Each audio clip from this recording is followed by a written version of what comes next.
meet that guy.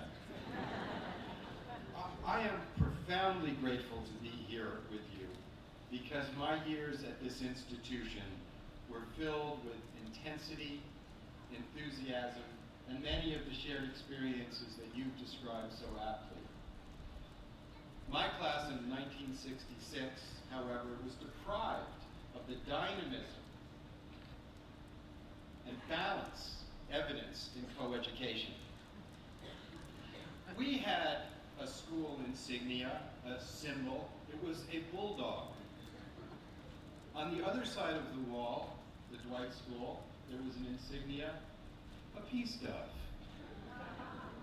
I'm really glad that the Dwight-Englewood School insignia, and you can see it on the program, is the peace dove. But we did have a school song that simply cannot be topped. When I was here, we had the Rolling Stones, Bob Dylan, and the Beatles. But we had our own song. And for those of you who just learned it, and those of you who know it, and whoever wants to sing along, I'm going to share it with you. Excuse me, I didn't inherit my mother's gift of singing. No heckling, please. But for those of you who know it who want to sing along, please stand up and join me. It's called Veritas Fortissima, Truth is the Strongest.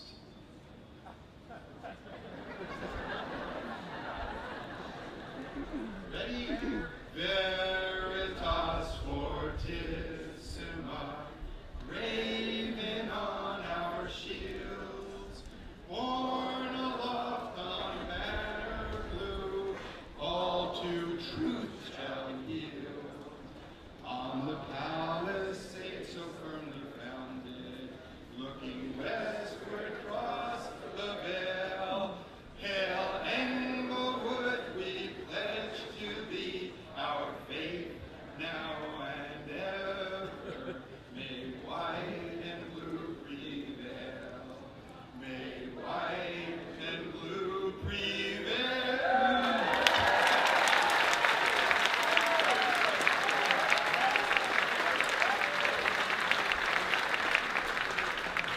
So the theme of that, the theme of that was truth.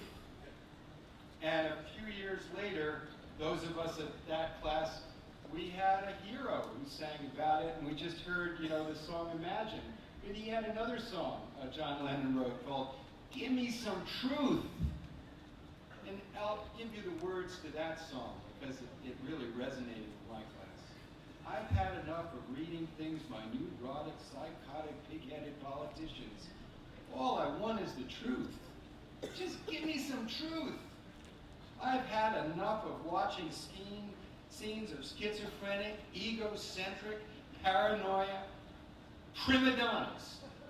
All I want is some truth. I'm sick and tired of hearing things from uptight, short-sighted, narrow-minded hypocrites. All I want is the truth. Just give me some truth. All I want is the truth.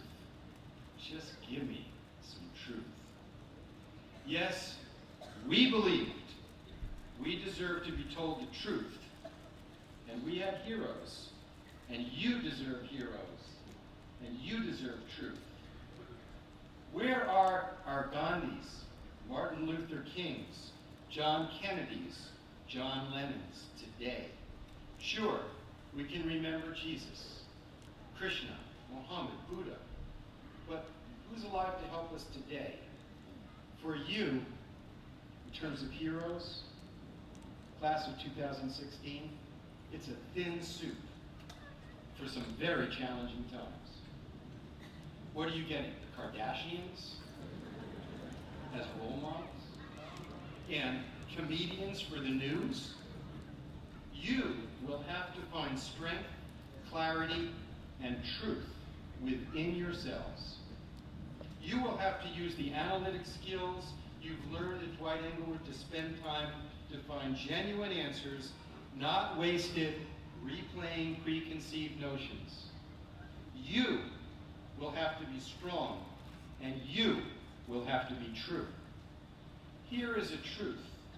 The space inside our hearts and heads is where we live, no matter what period of history. The truth is that there are still plenty of people with magnificent qualities and even wisdom, but they're not all that public anymore. So I urge you passionately to seek them out. If you want them, you will find them. They are still around. You might have found some of them in your teachers here. I've seen some of it. I'm really moved by it, Rodney. Thank you. Don't neglect finding wise elders.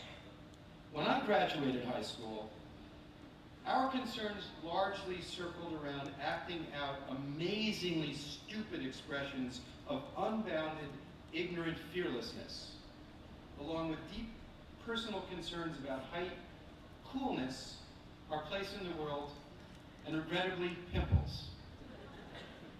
I've spoken with many of you, and I've realized that your concerns are a lot more realistic and elevated. And I can tell you, it is really inspiring. I've spent some time with some of the members of this class, and their concerns are very real. But what happens as you go along in life?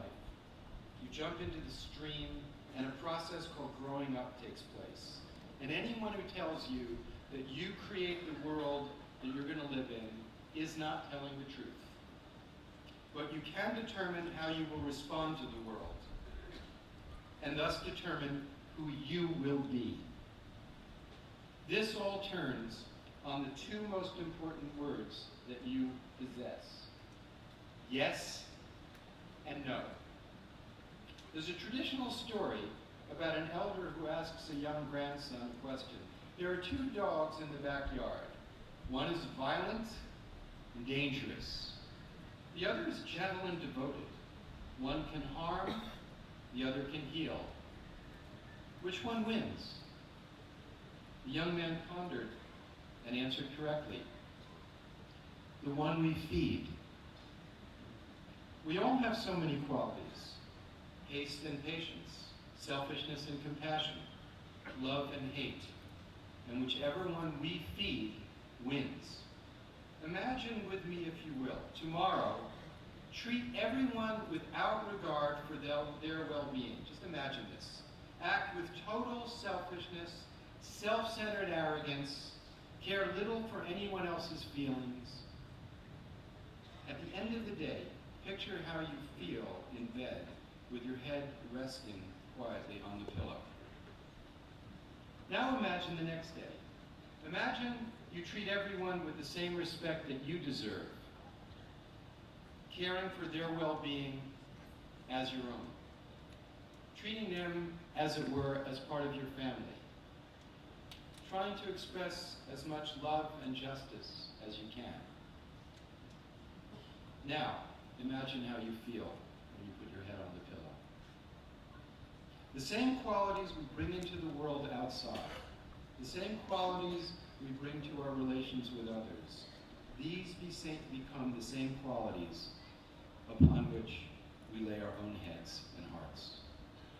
A group of teenagers came to a wise elder. One of the teenagers held a dove behind his back. And he said, "Tell me, is the dove alive or dead?" Now, the wise elder knew that if he said the dove was alive, the teenager would snap its neck and show it as dead. And if he said it was dead, he would put it out and would fly away. So he said, wisely, "The bird, well, the bird is in your hands. It will fly or die depending on the qualities you bring to your lives. The bird of your future and its course will be determined how wisely you use the wings of your yes and your no. It will determine whether it reaches its destination. The winds are not in your hands, but how you ride them is. Do not ever let cynicism dampen your natural power of love. Love is a power and a source understood only a little bit, yet forever profoundly deep and mysterious, and the most important gift that comes with life itself. We were all given it. That's how we came into this world. Its profound ability to open meaning, heal, awaken insight, and gift life with grace is beyond any measurement. It is priceless and cannot be bought or sold. It should never be subjected to cynicism or cuteness. It awakens only in authenticity. How each person finds this treasure and manifests it is unique. It makes us grateful. It creates a rain of grace when our hearts open up.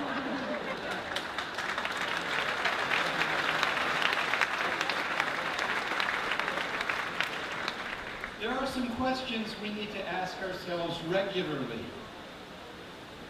Do I have gratitude? Is my love generous, open, authentic, and alive? Have I done everything I can this day to improve myself and my relations with others?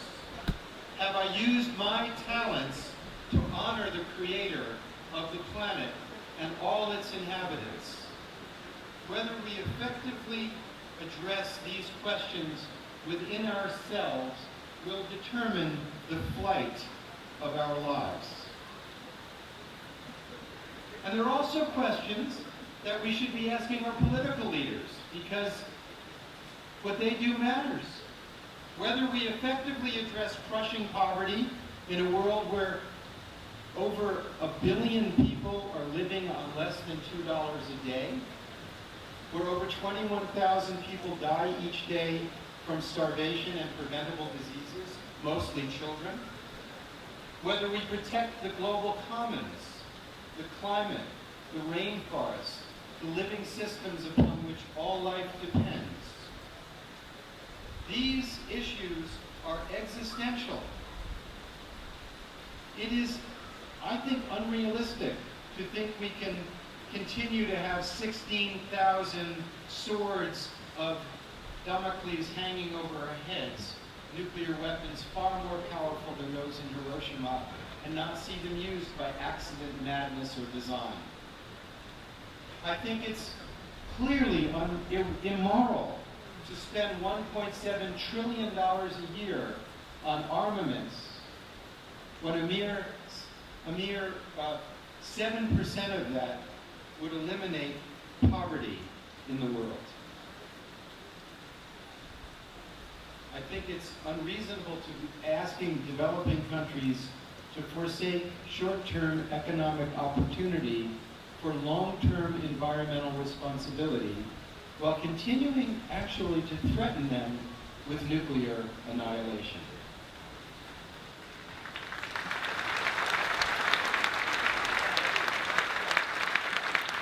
Nuclear weapons themselves are more dangerous than any problem they seek to solve.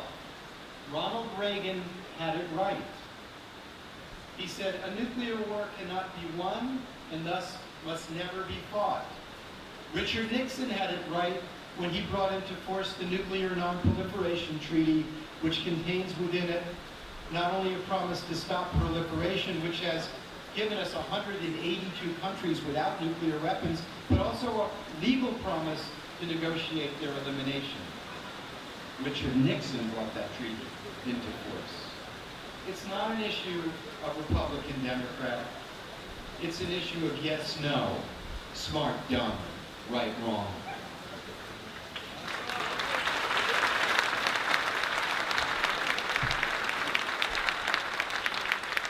Now, we can change the way entire nations act simply by demanding answers to simple questions.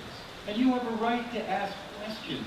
You're not expected to be experts. We're not all expected to be experts. There are complicated steps needed to protect the climate, to address poverty, to get rid of nuclear weapons, to deal with pandemic diseases, to have cybersecurity. They're complicated, real issues. But I think the pornography of the trivial that we're seeing in the media is despicable.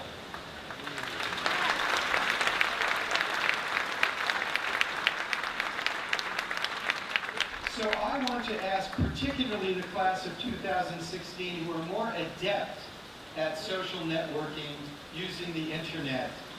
But I want to ask everybody to ask these 3 questions, because if they go viral from today, if you ask 10 people to ask 10 more people to ask these questions, we can make a difference. And these questions are important. I think every leader and every politician should be asked, what are your plans to address crushing poverty? What are your plans to protect the global commons, the climate, the rainforests, the oceans, the living systems upon which civilization depends?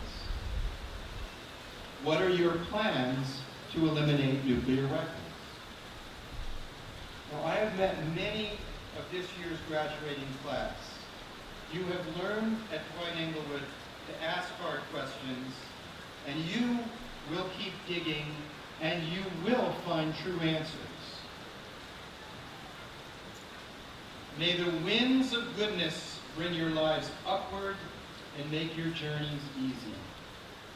May your wings be strong, and when adversity hits you, like a bird, take loft. And when blessings come, and they will, surely, may you soar with beauty, truth, and grace.